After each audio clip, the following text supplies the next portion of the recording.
Janë publikuar rezultatet e provimit të gjuhës së huaj për maturantët në Shkodër. Në provimin e gjuhës së huaj, rezultatet janë e pritshmërisë tona, bën me dije drejtore ZVA për Shkodër, Brisile Kadia.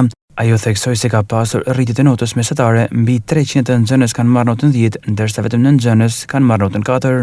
Kanë marruar 2 provime, ai i gjuhës së huaj dhe i gjuhës shqipe, dhe ka marruar edhe korrigjimi i gjuhës së huaj, dhe mund të them që rezultatet që kemi marrë sigurisht janë në pritshmëritë tona, por ka edhe një korrelacion shumë pozitiv mbi atë që ne kemi patur pritshmëri.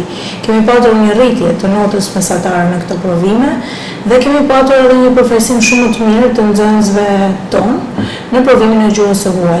Kemi patur një numër shumë të madh dhjetash. Sigurisht ka edhe varime të ndryshme mes notave 7-8, që është ajo nota që është hasur më shpesh.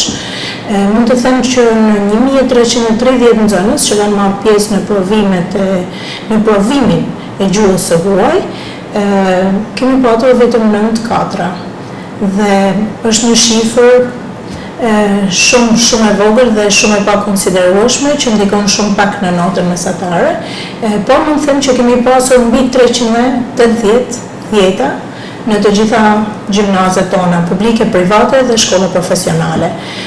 Kemi pasur një përfaqësim shumë të mirë të 28 nëntorit që vazhdon të marrë në lartësinë e duhur, notën mesatare, të OSOPUK-s, po ashtu kemi pasur një përfaqësim shumë të mirë të shkollave private, mund të them Jetër në shkalla, Marifi, Austriake, që kanë patur një mesatare, sigurisht ka patur pra një korrelacion pozitiv mes notës mesatare vjetore dhe notës mesatare të provimit.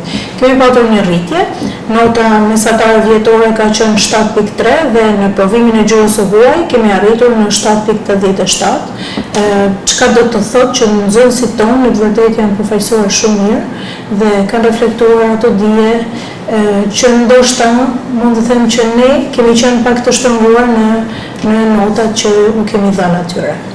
Kujtojmë se në Shkodër në provimin e gjuhës së huaj kanë marrë pjesë mbi 1300 maturantë.